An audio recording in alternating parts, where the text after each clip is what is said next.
L'appuntamento è alle 18, ma la diretta di Antenna 3 inizierà già alle 17:45 per collegarci con Venezia e condurvi passo passo verso una delle celebrazioni più sentite dai fedeli, la messa di Santa Lucia.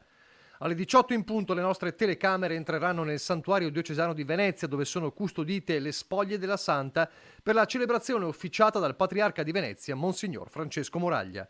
Un momento di riflessione importante in avvicinamento del Natale.